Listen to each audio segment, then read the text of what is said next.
Good evening, I'm Chris Thomas. We are following breaking news tonight. PG&E has just announced their first major power safety shutoffs this season. Keep in mind that means they plan to turn off power because of fire danger. And this is all set to start in less than an hour at the top of the hour tonight at 9 p.m. So you want to know who is impacted? Well, take a look. This is video from a news conference that just wrapped up hours ago. More than 170,000 customers in 22 counties set to lose power starting at 9 p.m. tonight, according to PG&E. As you can see there, that includes areas in Placer, Nevada, and Yuba County. The power could be out until at least Wednesday, according to PG&E. And again, this is all because of fire danger. Monica is tracking those conditions as we speak. Want to go right over to Monica now. What do we need to know, Monica, the first big power safety shutoff of the season? I think one of the biggest questions is timing. When will this all start and how this is going to unfold? So let me start you off with first the timing. Our wind advisory will go into effect at midnight. Now you can see the areas shaded in yellow that are going to be under this wind advisory. It's going to last until tomorrow evening. Valley winds 15 to 25 miles per hour, but gusts will be closer to about 40 miles per hour. In the hills and mountains for the Sierra, 20 to 30 mile per hour winds with gusts up to about 40 to 50 miles per hour. But as we've seen in times past, we have seen some higher gusts even than the categorized 40 to 50, and that would be through canyons. It's all about direction too. So many people asking me, well, are the directions in the right way that will provide us with higher humidity and better relief from the heat? Unfortunately, that's not the case. That's why we turn our attention to our red flag warning, which goes into effect tonight at 10 o'clock. That's going to go all the way until Wednesday at 8 a.m. So we may see those power shutoffs lasting a little bit longer than even when those winds are going to be gusting at their highest amount in that wind advisory criteria. They may just be high enough to support some very critical fire weather with gusts still at about 30 to 50 miles per hour. It's the humidity that's only going to be about 5 to 15%. And keep in mind too, this is on the heels of record-setting heat. The fuel is especially dry this time of year. These are dry winds out of the north and east. They dry as they head throughout the valley and also push off the coast. These are some of the winds that have brought us some of the most catastrophic and deadly wildfires in California history. Where are we right now? Winds are fairly calm. Everything's quiet outside. We've got the smoke still sitting overhead, but as we head throughout tonight, it's all about the shift that's about to take place. Even tonight at about 11 o'clock, we're not especially looking at strong winds, but look at what happens over the course of tonight into early tomorrow. This is at 7 o'clock in the morning. Winds are going to be out of the northwest through the valley at about 15 to 20 miles per hour. Look at what happens for the foothills and even up through the Sierra. These are east winds. What that means is the winds are coming from the east and pushing off to the west. So that's going to take it right from the Sierra, push it off towards the coast. It has a tremendous amount of area to dry out as it does so, and in some of these canyons can compress and speed up, meaning those gusts again can be higher than 50 miles per hour. We don't see much relief during the day, so expect to see these winds start off very fast in the morning and continue to be at about 20 to 25 miles per hour through the day, and again those stronger gusts that will continue. Once our wind advisory expires, again at 6 o'clock in the evening, we will see some slightly lighter winds, but they're still very dry. Even when we have the lighter winds that are out of the category of the wind advisory, we still have the potential for some pretty dangerous fire conditions. All right, let me go ahead and turn our attention now to the smoke. What is this going to look like? We're still dealing with hazy skies and pockets of very poor air quality. What I want to show you next is how the winds will shift the smoke, and this really starts to illustrate. Look at all that smoke that's through the valley. Look at how those winds start to push all that smoke off the coast. That just shows you how strong these winds are going to be. That's going to clear out some of the air that we're dealing with right now, but unfortunately it's at the expense of this high fire danger.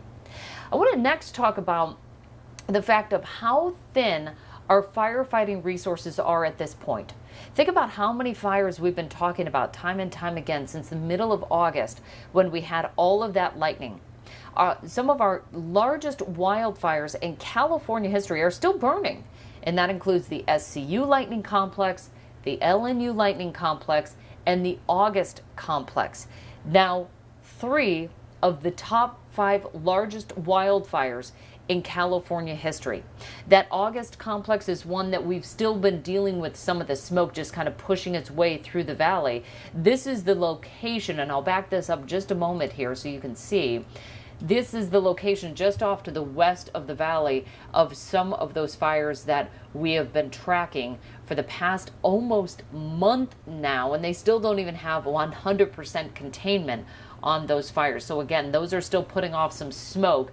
It is going to shift and move off the coast as we head into this north and easterly wind event. All right, let's talk about temperatures. Keep in mind, we've had several days of record-setting heat. Today was no exception. Sacramento Executive, 105 for today. Stockton at 111 and Modesto at 107. Now, those are just the records. Stockton, by the way, hit the all-time record high for the month of September at 111 degrees. That broke the record that we set yesterday, by the way. All right, here's our highs for today. And region-wide, we continue to see the drying weather. Haven't had rain since May. In fact, we're about 8 to 10 inches behind in rainfall. So we're already heading into this season with dry weather. Highs today topping out anywhere from 105 to 113. You see that Fairfield high of 113. That's awfully close to that LNU lightning complex fire that has been burning since the middle of August. For the foothills, where we're really looking at a big focus of this energy coming in and the risk of fast spreading wildfires, those highs today were once again close to 100 degrees. Even in the Sierra, we were looking at highs in the 80s. Okay, now keep in mind, look at those highs today in the Sierra, mid to upper 80s. Look at tomorrow's forecast. We drop to the 60s. We're still going to be in the 90s to near 100 through the valley and 80s across the coast. These are dry and warming winds that'll be moving in our direction. But the 60s that we see in the Sierra, I want to explain a little bit more about what's happening here, because I've been getting a lot of questions on Twitter in particular from folks wondering, how can we see this big drop in temperatures, and how is Denver going from 100 to expecting snow? Here's the reason why. This is the setup. At midnight, we have this low that's going to be diving out of Canada, and with it, it's going to bring a big blast of cool air, particularly for the Intermountain West, just off to the east of California. We're not going to see snow necessarily in our area, but we will get a touch of that cooler air, as you saw represented in highs in the 60s for the Sierra tomorrow after coming out of highs near 90. In opposition, we've got the high pressure ridge over in the Pacific that's going to meet up against that low. So you've got these two competing air masses going on, and that's what's going to start these dangerously dry winds and start the motion of those occurring throughout California. All right, let me put this, speaking of motion, let me put this into motion and show you what happens to the low. It settles right into the Four Corners area. You can see right off to the right of your screen there some of the snow that's going to be falling in the Rockies and some rain just off to the east of that. So some cold air certainly represented in this. Now, winds are a product of temperature difference. We have highs still predicted at about 100, and then you've got this cold air just off to the east. When you have that big of a temperature difference, you can about imagine what happens as we start to see bigger and bigger temperature differences, that winds, for the most part, and it's not a direct relationship, but winds will see a general increase in what we will be seeing in the next 24 to 48 hours. 48 hours may be a little bit long, 24 to 36 hours. So we're really going to see these winds be at their strongest within about the next 24 hours, and in particular right about midnight for tonight. Heading into the rest of the forecast, though, they'll start to back off as that low moves its way eastward. into parts of the central U.S., we, in the meantime, are going to still sit under that ridge of high pressure. The timeline for tonight, not especially concerning through the early part of the evening, but here you can even see with the hour-by-hour forecast, we keep with the hazy skies.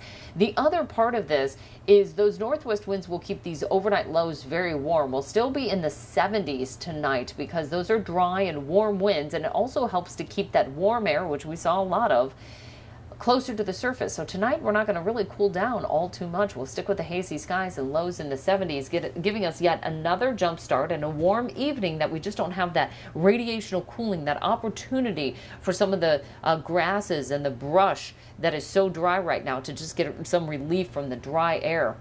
The biggest concern, again, are going to be these winds that are developing overnight tonight. Wind advisory goes into effect at midnight. Here's a look at those valley winds once again. 15 to 25 miles per hour and the gusts to about 40. Now, where do we expect the strongest winds to develop? Right now, it looks like just to the north of I-80, but really in that 80-50 corridor, or even parts of the southern mother lode will get in on some of that action. And the reason why we mention that is there will be potential power shutoffs happening as early as 9 o'clock for tonight in those areas in particular, primarily because these are PG&E areas. These are areas that we already know are prone to big fire behavior. If a fire starts, it's very difficult to attack. And again, given that we have such limited resources at this time, because our resources are spread so thin throughout the state, it's going to be tough to get the upper hand on some of these fires if they do start because of these winds that can spread them so very quickly. Our red flag warning extends just a little bit longer. And the reason why is because it's not like when the winds go away, all of a sudden our fire danger goes down. Keep in mind, this is coming off the record heat that we've had, not only with this heat event, but the one that we had in August, the one that we had in July, the one that we had in June. We've been seeing almost every month these heat waves come through. This has been a very warm summer. Last August, was the warmest on record for Sacramento. Our average high was, I believe, 98 degrees. I might have to go back in my record books to look at that, but it was the hottest month of August on record for Sacramento. That just shows you how much drying and how much dry fuel we have available, and that's all part of the equation that PG&E is looking at right now. What are the winds? What's the heat? What's the fuel? What could be the potential fire behavior if something starts? I know they don't ever want to shut off power, especially with conditions that we've been dealing with lately. Currently, winds not a problem. These are the 8 o'clock surface wind conditions, and you can see they're fairly calm right now, but this is all ahead of what will be unfolding throughout tonight. This is what it looks like at 11 o'clock tonight. Still fairly calm, but you're starting to notice in places like Auburn and Truckee, this north to easterly component to our wind. What that means is the winds will be coming from the north and coming from the east, so pushing southward through the state and off the coast. And when we see that happen, it has a tremendous opportunity to dry even further and warm. And in many cases, through certain canyons, if they are situated in the right position, it can even speed up those winds more so than what is even forecasted. But again, it depends on how those gusts start to come through. By 7 o'clock tomorrow morning, this is when we really start to have noticeable winds that'll be picking up throughout the valley, the foothills, even through the Sierra, Auburn, with winds at about 15 miles per hour, Sonora at 10. But those are just surface winds. That doesn't account for the gusts that we'll be seeing, which will be closer to about 20, 30, 40 miles per hour, and then we're talking 50 plus mile per hour gusts in some isolated locations. These will continue throughout the day on Tuesday, and even higher winds throughout the middle part of the day before they start to back off by about 6 o'clock. And even at that point, we're still going to have a bit of a wind tomorrow evening into early Wednesday morning. It's just that the peak of this looks like it's going to be from about midnight tonight, tomorrow morning technically, through 6 o'clock on Tuesday, with our red flag warning continuing just a little bit longer, just primarily because we still have those very dry fuels and the high fire danger coming on the heels of this big wind event. that we've been seeing, our big heat event that we've been seeing over the past couple of days through that labor holiday forecast. So Chris, really this is the first one that we've had to deal with this season. I think what's especially scary is that we just came off this big fire event, some of the biggest wildfires we've ever seen in California history. Not to mention, we've had more acres burned this year than any other year. We're over 2 million acres right now. It's just even hard to comprehend, Monica. And that's one of the reasons why we wanted to come on and do this Facebook Live for folks, because we want you to make sure that you're reaching out to your friends and family, letting you know that ABC 10 is here for you. We're answering your questions. We want to know if there are things that you're uncertain about. You can text us 916-321-3310. We'll try and get you some answers. But as Monica mentioned, this is all coming off some pretty hot days, and we are in the middle of a pandemic. PG&E says they will open resource centers this year, but there are some things to keep in mind. Take a listen. The community resource centers are significantly improved this year in location, availability, and services. These were developed in collaboration with local leadership and emergency management. CRCs will provide basic power needs, such as charging medical equipment and electronic devices, up-to-date information about the event, and things like water, snacks, and other essential items to reduce hardships for customers. Obviously,